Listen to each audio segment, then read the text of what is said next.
I work at a private museum for the rich and famous.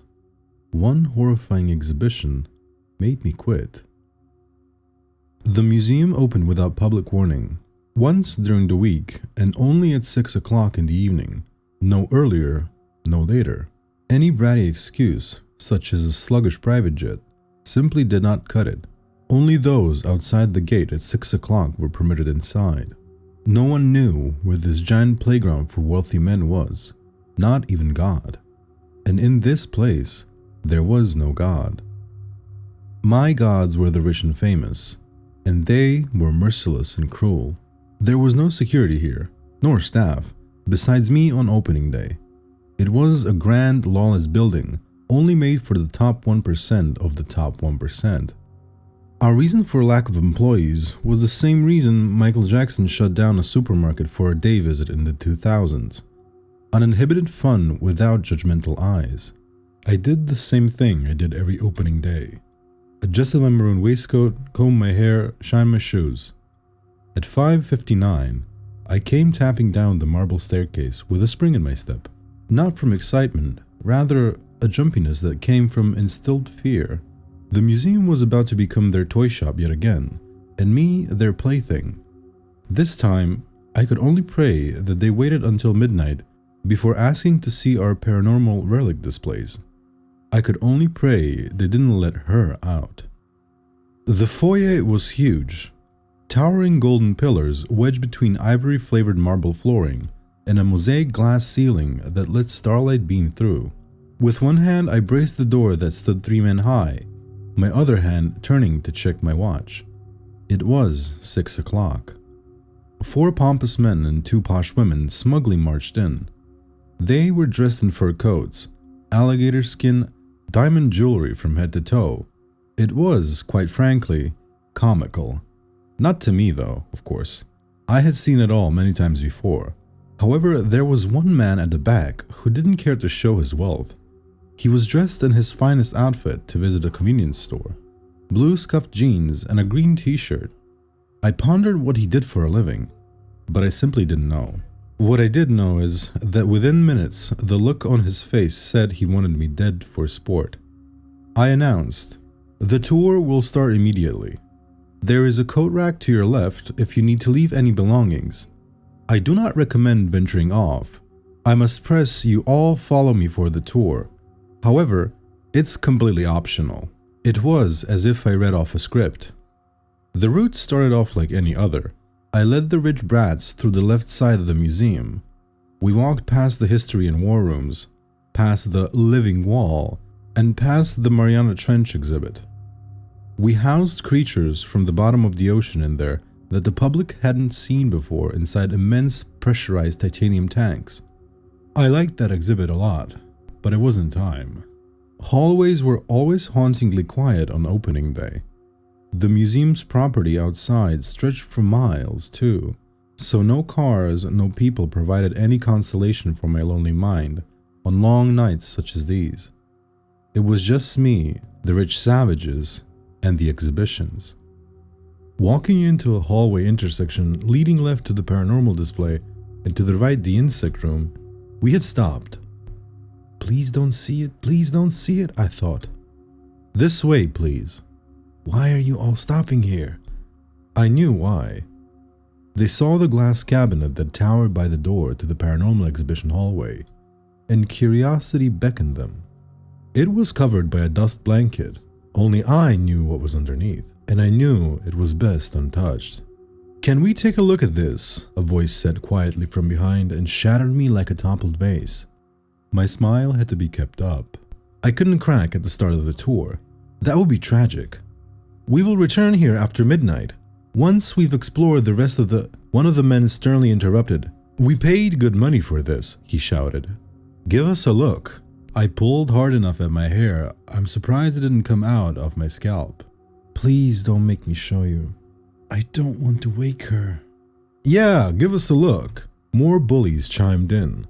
I was no rookie to psychological wedgie, but it was in my contract to not put up a fight.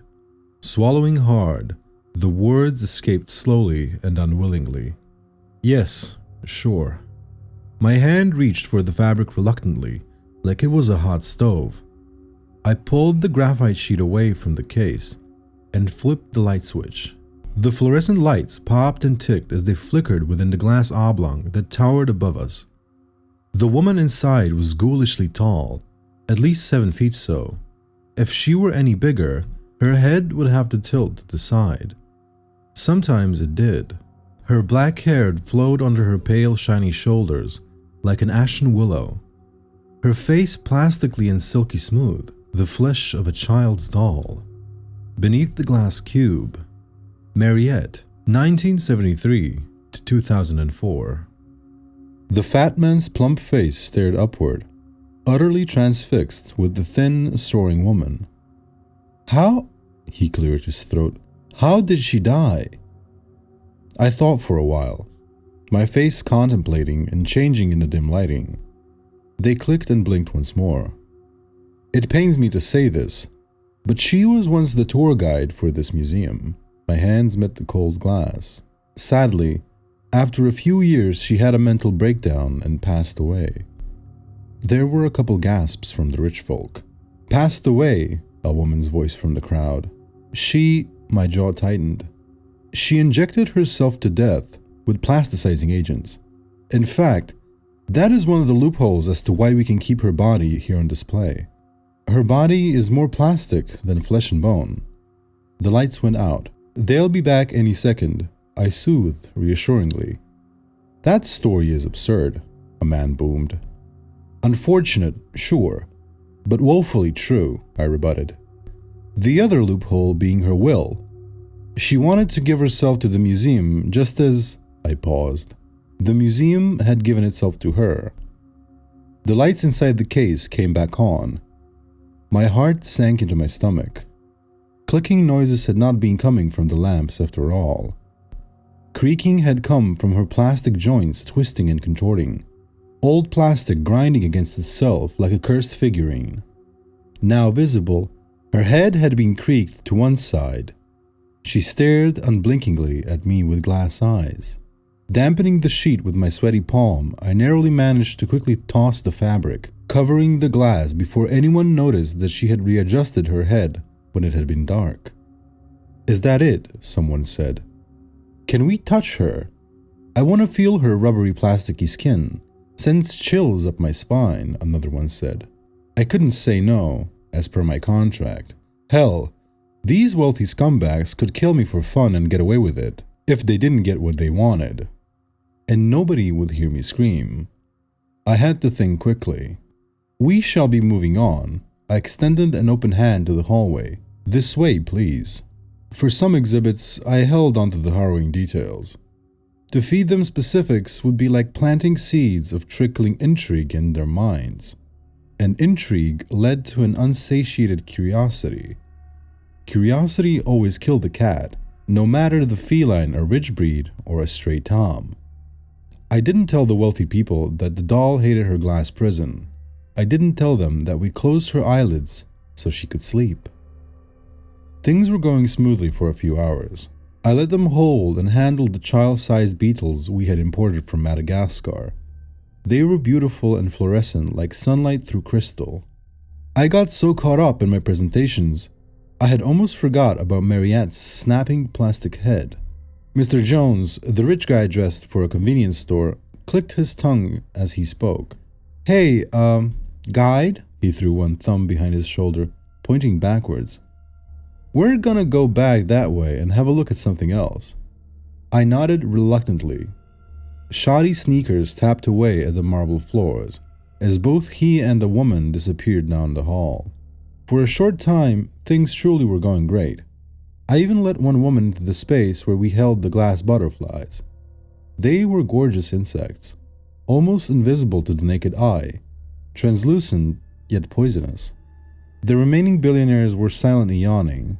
Deep down, I knew what they wanted to see. My chest tightened. At that moment, I thought that I was beginning to hate my job. From the hallway came a loud crashing of broken glass. Curiosity had killed the cat. Please excuse me, I muttered, and sprinted into the dim alley of the museum towards the paranormal wing. Moments after I had started running, I realized I left the doors open to the butterflies. Behind me, the sounds of shouting and pitter-pattering as the tourists sprinted the opposite direction. They were running from the floating creatures, running for their lives, running from the deadly venom. It was too late. I had to keep going. My heart sank. I already guessed what I was about to find ahead. The evening was no longer going swimmingly. Around the bend, I found one woman crouched against the wall by a window. She was a ball of tears, clasping her head with two hands. "What the hell happened?" I yelled.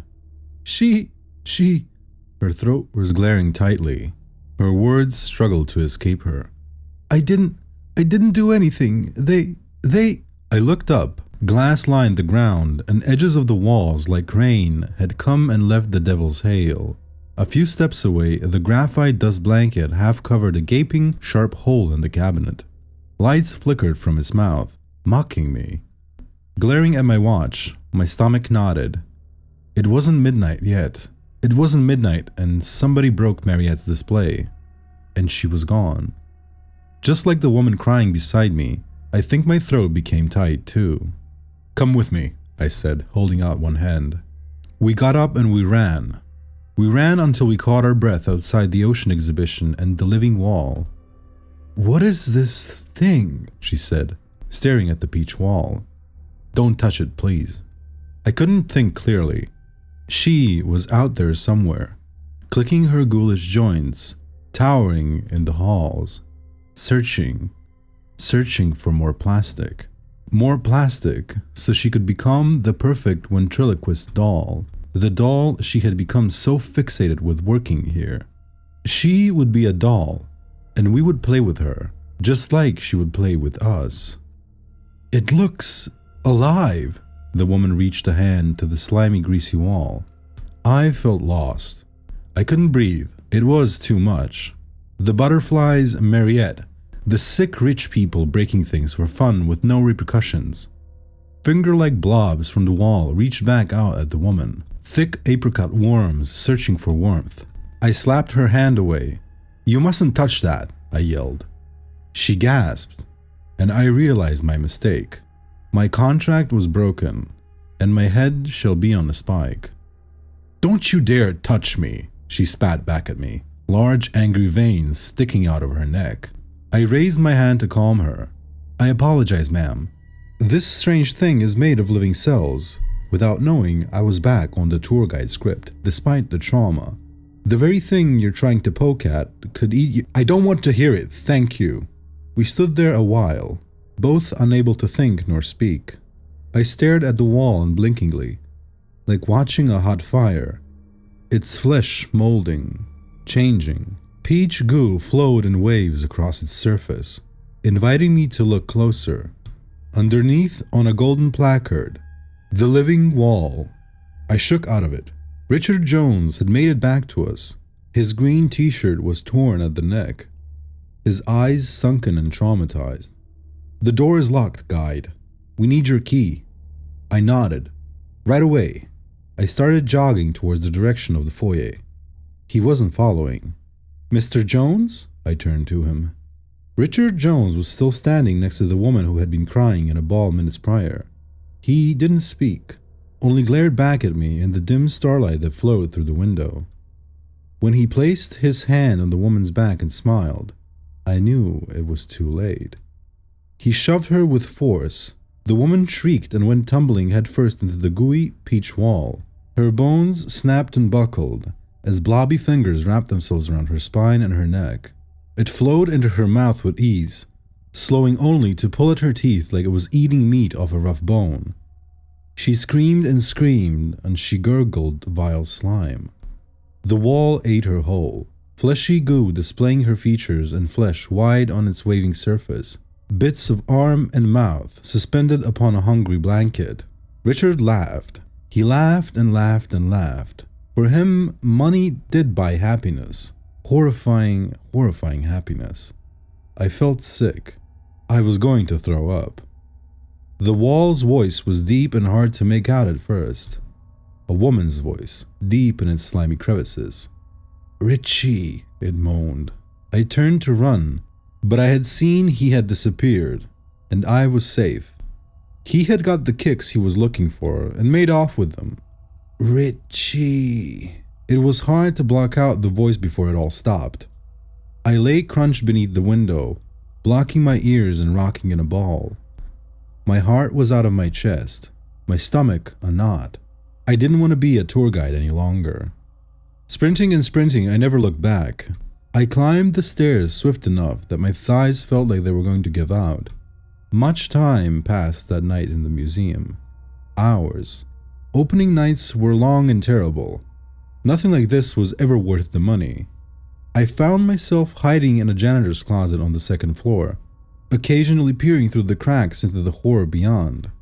After some time, and when the vile people finished exploring the museum, I heard Jones crack a joke about the woman and the wall. He and the rest of the rich people laughed.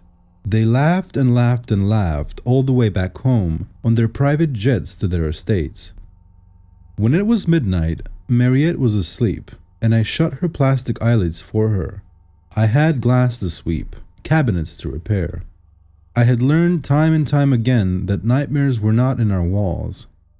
The horrors were within the people that visited, in their sick pursuit of amusement and the games they would play, and I was their plaything. I'm sorry they played with you too, dear Mariette. The exhibition that made me quit was the sickening consequence of true human freedom, and it was only for me to see, once a week. Mariette still walks the halls at night, without her glass prison. Maybe I couldn't quit. I needed to repair it to make things right. She has such a slow walk, glassy eyes darting left and right, rolling loose like marbles, her head pivoting left and right, aimlessly looking for more plastic, needing more plastic to please the museum, to be the perfect exhibition. Before shutting the gate, I pensively peered around the grand foyer. The museum was large and harrowing. For a moment, I wore a grimace on my face, remembering a time when all I needed to satisfy our guests was to show them insects. I had been here a long time. Tales dripped from the walls like an endless flowing tap of horror. There would be more wealthy visitors. I think I might have more stories to tell. This week, I found myself alone in the ocean exhibition room. The anglerfish circled endlessly in the abyss of its murky tank, searching for an exit it would never find. It met me at the glass interface of its pressurized prison, bumping its luminescent fishing lure against the glass. It grinned at me with thin white pencils. Hello, little guy. I found myself staying a while in our deep sea exhibition, watching the creatures as he bathed and flicked around in his own little cube of the world. He could never know why he was in the museum, nor who put him there. Instead, he swam. He swam and hoped that just one day the glass would crack, just an inch. Luckily, feeding the shaggy frogfish didn't take long. The yellow fish knocked away clouds of dust along the bottom of its tank as it scurried along on its leg-like fins with the awkward gait of a geriatric golden retriever. It was hard to keep happy in this ghoulish museum, but that room always made me smile. Upstairs I went before working through some paperwork for a few hours. I'm not sure at what point I mistakenly fell into a cat nap at my desk, but I soon paid the price in nightmares. Am I pretty, Daddy? A deep muffled voice said. Blowflies sprawled across her face that was framed with golden hair. Black winged spots covered her eyes and mouth. Am I pretty? She didn't sound like Sophia, the face of my dead daughter, nothing more. It must have been hard for her to speak. Flies coated her throat like popping candy, bursting and buzzing as she spoke. Daddy, did you doze off again? She giggled in a voice that was not her own. Flies crawled around her face aimlessly, whirring, buzzing until I swat one crawling up my arm. I woke up groaning with a jolt, my wrist pink where I slapped myself awake. The monstrous foyer of the museum still clapping with an echo. My paperwork sprawled everywhere across my table, stressing me again just as easily as it had put me to sleep. Lists of last week's casualties, notes on tonight's guests, complaints, all forms of boring. Paper unstuck itself from my arm and fluttered to the ground floor from my reception desk 1 floor up. The ocean exhibition and the unconscious escapism that naps brought me was my only liberation from the museum. Though that was a time before sleep brought nightmares. When I went to check my watch, I noticed I hadn't smacked a fly after all. A glass butterfly had become mere bits of translucent wing that coated my fingers like glitter. I rubbed my hands and the clear fragments floated gracefully down the marble stairs in a breeze like tiny mosquitoes or dust specks, sparkling in the beams of moonlight that trickled in through the glass ceiling. For a moment, I wish it had stung me and taken me to a better place. At least then, I couldn't dream of blowflies coming out of my dead daughter's mouth. Ron and Jill and the rest of the maintenance staff had packed up and left. The bustling noise was gone. There was no more work to be done, except wait for more wealthy, deplorable people to arrive. I was alone again, the only staff member in the museum, and I let my mind freely slip into a different time. A time before I was the tour guide. It was time to open shop. I combed my hair, pulled my shirt collar free from my waistcoat, and shined my shoes. Down the marble staircase I went. The clock struck 6 o'clock. The museum was now open for the evening, and only for the rich folk waiting outside. I pulled the large door open. It groaned and echoed in the museum's enormous foyer. 7 aristocrats hotly strode inside. 3 men and 4 women clad in fancy dresses and coats. 1 man took a while to come up the front steps and into the museum carrying his wooden cane. The tour will start immediately. There is a court rack to your... I trailed off. A girl, maybe 8 or 9, came quietly through the door in a teeny black suit. Her unsure gaze scanned the foyer top to bottom. Her eyes large glassy globes. She shouldn't be here. I didn't see her on the register, I thought. She won't survive here. Kneeling, I spoke. Hello, miss. The girl shyly leaned from behind the frame of the door, her skin turning as pale as the ivory marble flooring. This must have been the first child to set foot in this god-forsaken place, and for good reason. Which of these people are your parents? I tried hard to keep up a warm smile. Nothing. She simply glared at me with 2 shiny eyes under a blonde curtain of hair. She doesn't speak, Sonny. The man with the wooden cane cleared his throat. Didn't speak the whole ride here. Won't speak now. Doesn't respond to anything at all? Really? One beak-nosed, snobby woman put her coat on the rack. Probably deaf. I stood thinking for a while, my face contemplating, changing in delight. Looking around the billionaires in the foyer, they already looked ready to sink their teeth into the exhibitions. Or worse. Bringing her along with the rest of the group on the museum tour was simply not an option. Fortunately for her, it was a requirement for me to understand the basics of at least 20 languages to allow for appropriate interaction with the museum's guests. This included sign language, but my understanding tended to be rather broken. I could usually only make out the main words. Kneeling again, I spoke to her with my hands. The girl gestured back to me that Mommy and Daddy had sent her on a visit to the museum as they were called away for a business trip in Dubai. How was the flight? I gestured. Good. The big-nosed lady was very annoying though. She giggled and gestured that I didn't need to do hand signs. She could read my lips. I liked her already. My smile didn't need much effort anymore. It came naturally. Though I was still stuck with a child in an unforgiving place. She was a rabbit running in an open field under the shadow of the museum's eagle-clawed exhibitions. Worse, the unsated bloodlust and curiosity of the wealthy and free. That's when I remembered a clause in my employment agreement. Conduct 1 tour every open evening. Gesturing wide and confidently, I stood up and winged away for the girl's safety. My apologies, ladies and gentlemen, I exclaimed. Due to unforeseen circumstances, this evening's tours have been cancelled. Groans from the crowd. The tour clause in my contract never stated how many people I needed to bring with me. Oh my, we just got here, a man bellowed. Do not fret. The museum is all yours to explore. I extended one arm to point them towards the deep sea exhibition. Please don't wake the anglerfish. Tapping and screeching sounded against the floor as the crowd disappeared down the halls. Starlight beamed through the windows, lighting up the girl's face. She beamed straight back with excitement. Now the tour can begin in peace. Peace was a lie, however. Unsupervised, the crowd would soon find some way or another to demonstrate that they were worse behaved than the kid standing before me, a demonstration that would likely involve death.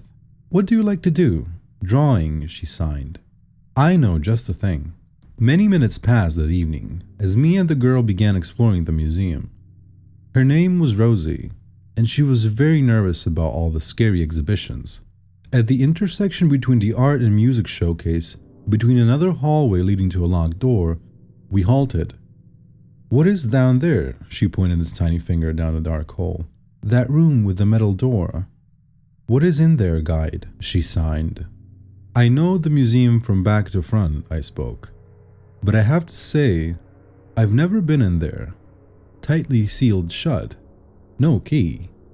"Oh, okay," she gave a sulking nod. "Yeah, I know the feeling," I thought. I swiftly smiled to cheer her up as I ushered her into the art and music space. It was like nothing she had ever seen before. Her bright eyes could have lit up a candle.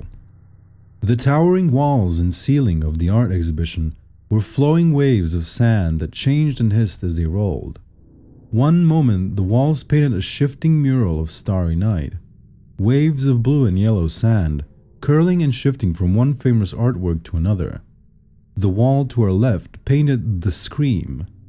She sprawled her fingers into the sand waterfall. It flowed beneath her digits like she had pinched salt. "It is so beautiful," she gestured, her mouth agape at the ceiling. I tapped her on the shoulder so she could read my lips. "We don't just house paintings here. Take a look at these." Leaning one hand against a small glass cabinet, we gazed in. Two brightly colored shoes were sat upon an ivory silk sheet, iridescent against the changing colorful backdrop of the sandy walls.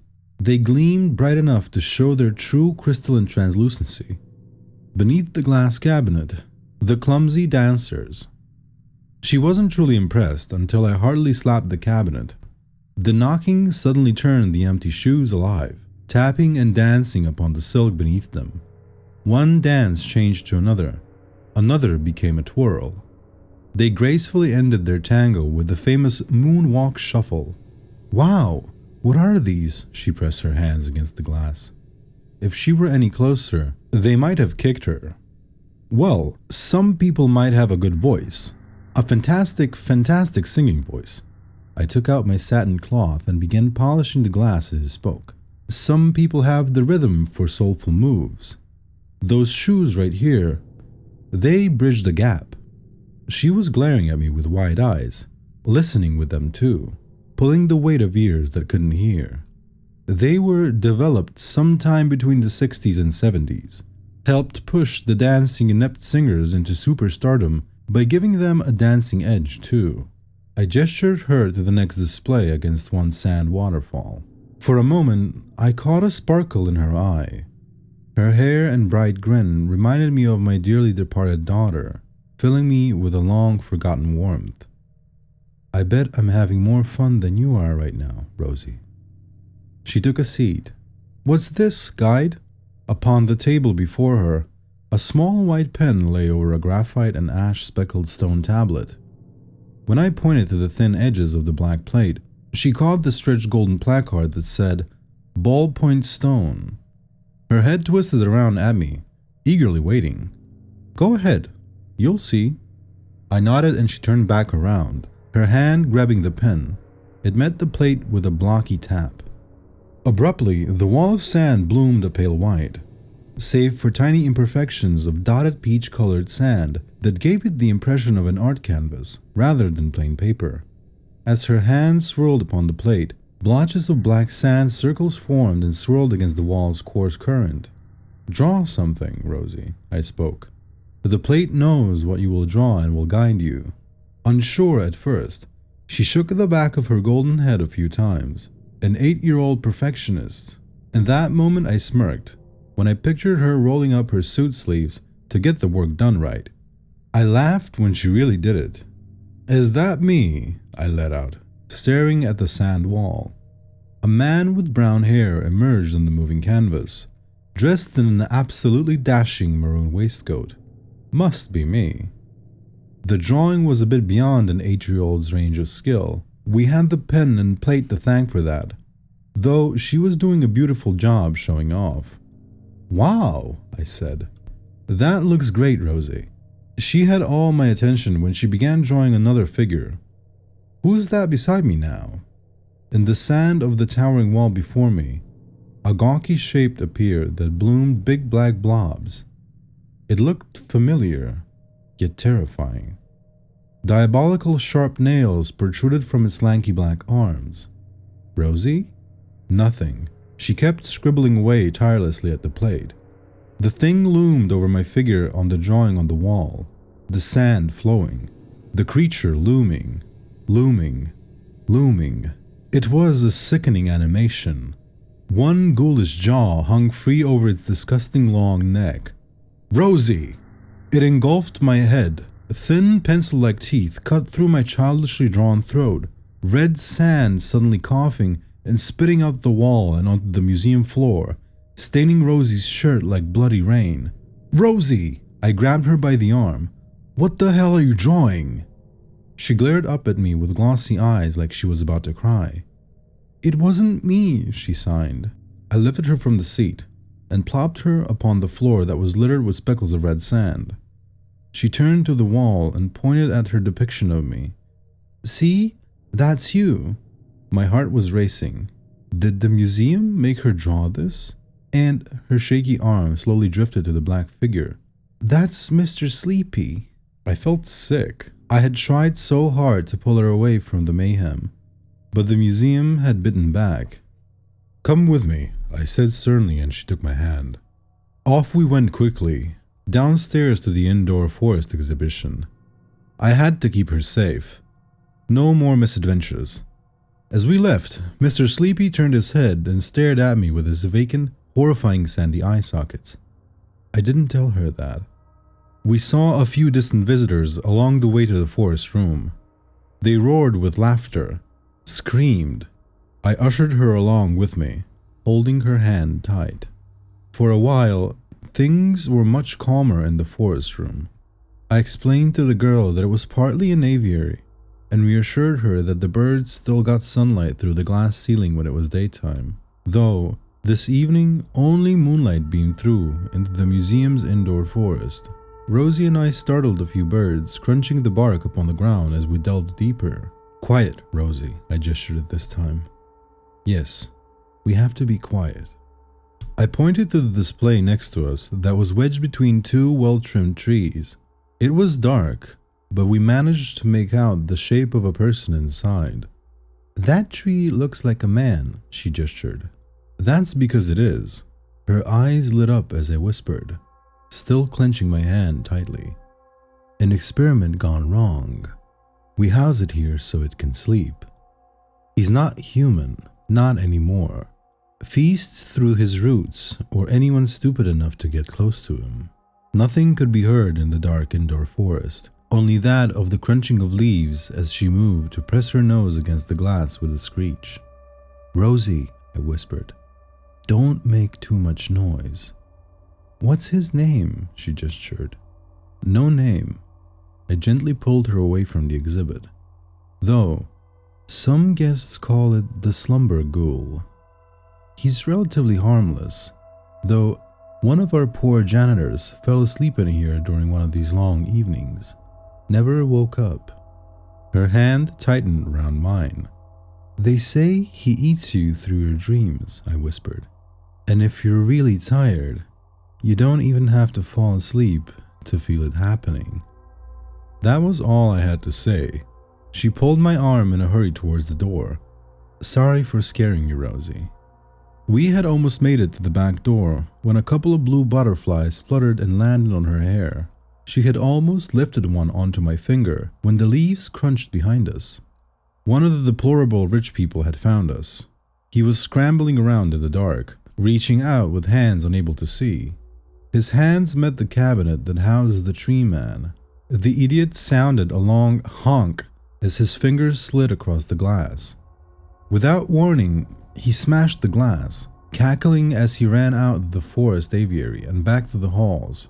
Rosie tried to free from my hand's grip, breaking into a sprint to no avail. "It's okay, Rosie. The back door. Let's go."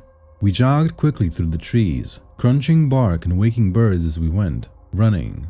The door to the aviary sounded a clack. Somebody was locking us in. I jimmied the rusted doorknob at the back to no avail. The door first clicked, then bumped with no groan as it stubbed to a sudden shut. It widened little enough that I swore I wouldn't be able to even fit a few fingers in the gap. "Mr. Sleepy. Mr. Sleepy is coming," she gestured. "Something in that way," I grunted. Suddenly, the girl drummed a few fist hammers on my leg. She kept hammering on the side of my leg. Rosie pouted a worried face to the artificial tree line before rummaging her face into one of my black pant legs, away from something horrible. Yonder the trees, it towered with flesh irregular and charred black like an ashen log. Its mouth hung unhinged, wide open and ghoulish, its eyes a vacant white. It was watching us. "Rosie," I held the girl by her shoulders. "Rosie, it's okay. He can't get us." The girl looked up with glossy eyes. "Monster," she gestured. "It cannot touch us if we are well slept," I spoke. "Stay awake, okay?" I gave her a warm look. "Mr. Sleepy." We shared a gaze for as long as she could muster before her eyes met the ground. "Rosie, I want you to stay calm when you answer my question, okay?" I had to balance my gaze between her and the thing in the trees. Rosie sniffled, then nodded. "Did you sleep much on the flight to the museum?" My eyes darted to movement behind us. Blackened stumps where legs should be slogged under the ghoul, moving weighted like an unrooted oak. Every slow step it took made its torso contort with a sickening crack, as if its bones had snapped and twisted. Its mouth had since widened enough that I could fit Rosie's beautiful ripened head inside. "Rosie, did you sleep?" Crack. "Rosie." Crack. Like a fever dream, I saw bloatflies crawling over her eyelids and her mouth, just like my dead daughter, Sophia. "Am I pretty, Daddy?" I snapped out of it. "Rosie, please," I boomed, shaking her. I had to get her out. I couldn't lose her again. Not again. I shot up from my knees, launching her onto my shoulders, and bolted towards the other door. Her head bounced around while I ran, but when I steadied, we made out the ghoul. It was looming close, a mere 20 paces away. Its torso flailed with a disjointed crack in directions perpendicular to its body. "Hold on," I announced as I held Rosie to my chest. I extended a leg and launched a kick into the door. Curses under my breath could not drown out the sickening sound behind me.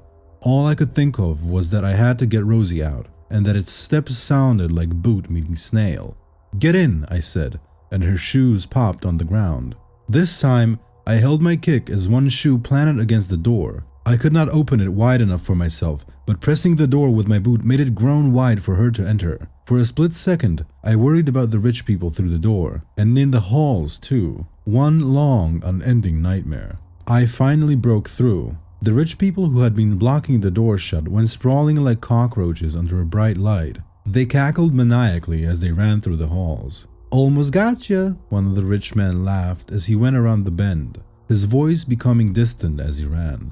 They couldn't keep getting away with this. They couldn't keep tormenting me and the museum for sickening entertainment. "Wait here," I told Rosie.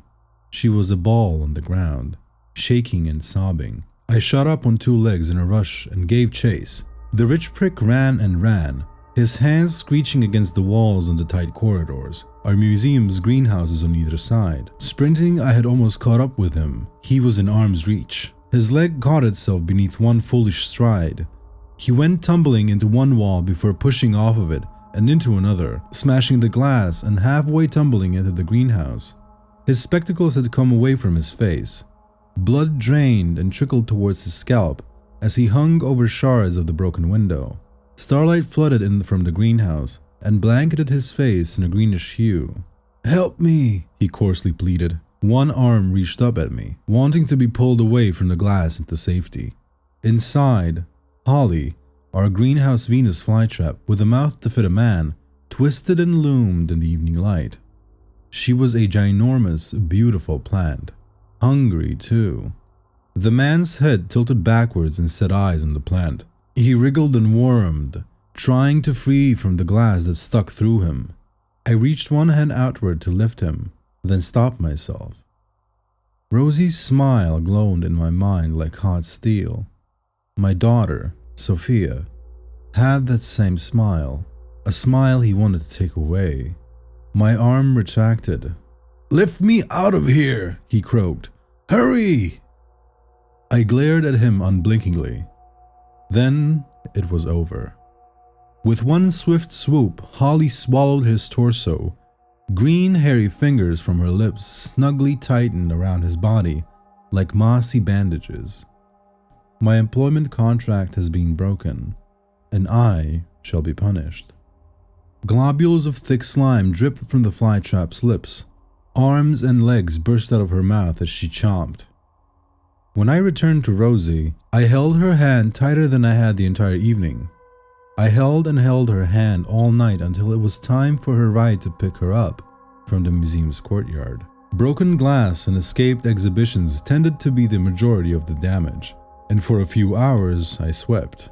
When everyone had left, all that was left for me to do was sit at my reception table and wait for sunrise. My contract had been broken. I had let a guest die at my hand. They were always all despicable, I suppose. But that one had to die. Rosie's warmth that had gripped me so tightly dissipated hours after the museum turned quiet. Everything was cold again. I miss my daughter. I'm sorry I couldn't protect you like Rosie. There would be more rich guests to torment me next week, and there was no escape. I thought about the ocean exhibition I visited earlier in the evening. The anglerfish and I are one of the same. I love you, Sophia. Slumped at my table, I lay broken and bruised. I rested my head upon folded arms, ready to let sleep come to me.